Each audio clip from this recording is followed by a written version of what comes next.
Greetings in the wonderful name of our Lord Jesus Christ. Welcome to our marriage series. Today I'm going to focus on intercultural, interracial marriages. Intercultural, facts about intercultural, interracial marriages.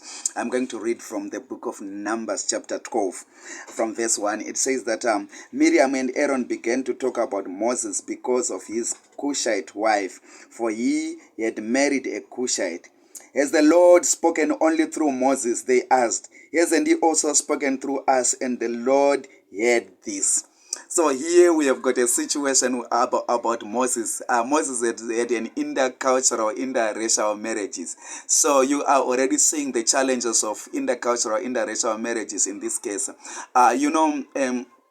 There's something that I was just thinking as I was preparing at this topic that many people have missed their spouses because they have limited themselves to their tribe. They have limited themselves to their race.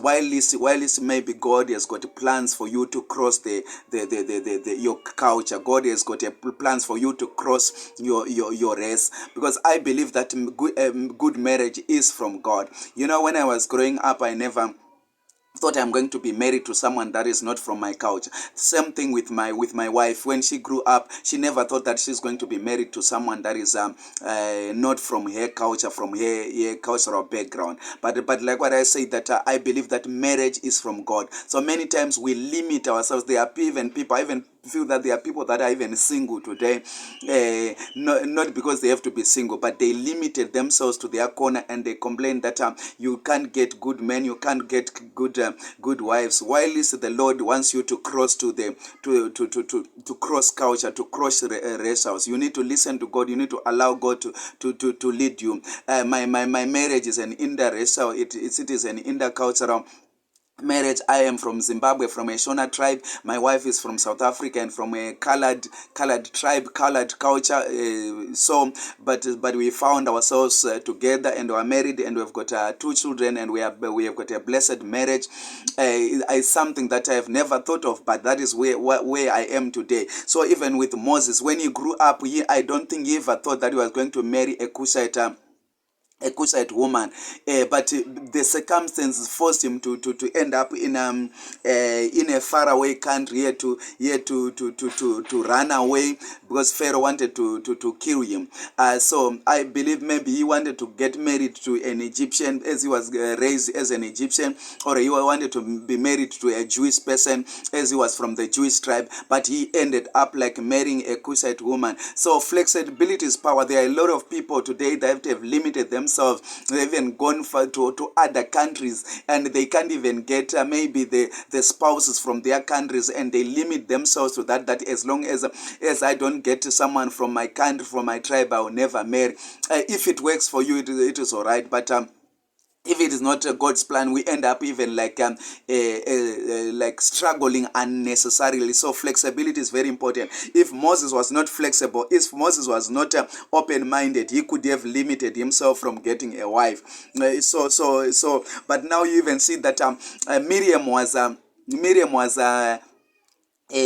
Moses' sister, and Aaron was also was Moses' brother. So these are family members, and they started to criticize Moses concerning his wife. So you can even see that as many times people feel that they've got a say in people's marriages, and especially when a person has crossed the culture. So they were already criticizing him, while God led him to marry this Cushite woman. So it is very, very important to stay away from the people that God married.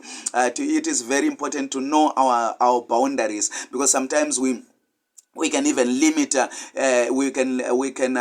limit our children. We can limit our relatives from their destiny, from getting their spouse. Recently I was even talking to one of these guys, saying like he's from Zimbabwe, and he's saying that he has got a child with a lady from Congo, but the family of this lady say that they don't want their daughter to be married to to a Zimbabwean person. But now these two, they love each other, and they want to get married, but the parents have like completely denied. They said this is not gonna happen. So I was even asking him that what is gonna happen. He said, I love my girl, and I'm even thinking that I am gonna give her maybe the second baby. Maybe if I give her the second baby and the parents realize that it's now too much children from this guy, they are going to release the child. Can you imagine? A person is already coming to that point. So it is very, very important to be open, and it is very, very important to listen to what God is saying. So like what I say today, I'm going to talk about I'm going to talk about facts about the intercultural marriage. What is a intercultural marriage? It is a marriage of people who come from different religious or cultural or ethnic backgrounds. And interracial marriage, it is a marriage of two people from different race and marriage. There are advantages and disadvantages of intercultural, interracial marriages. So we're gonna go through them. So the advantage of intercultural, interracial marriage is that it expands your worldview, because many people are limited to their corner, they are limited to their tribe, they are limited to their culture. So it is difficult for them to explore, to see what others view life, what others do things. So it expands your worldview, it expands your culture.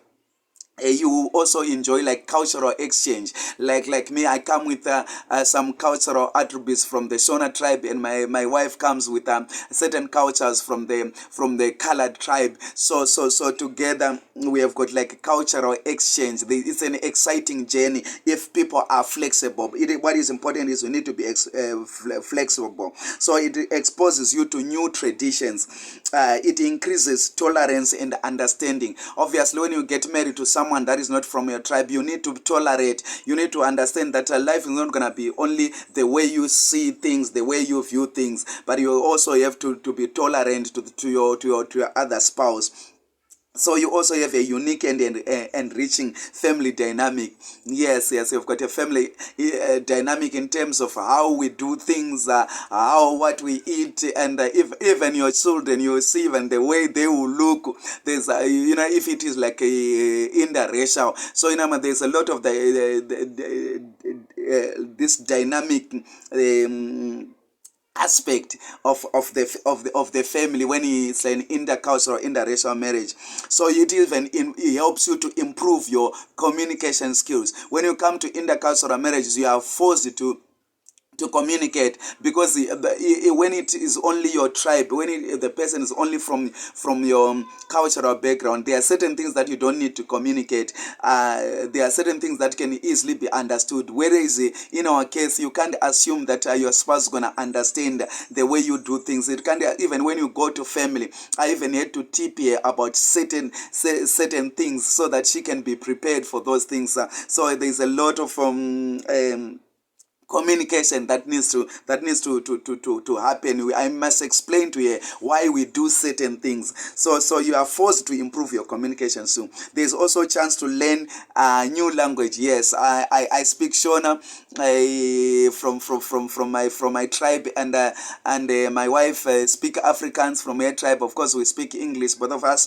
But she already learns a little bit of Shona, and I also learn a little bit of Afrikaans. She was still learning. I'm still learning. So it just like an enrichment in language. So it is an exciting path to learn all the amazing things of your spouse about their culture. So your food options is also multiplied. Yes, I come with certain kinds of food. We eat like sadza or a pap in Zimbabwe.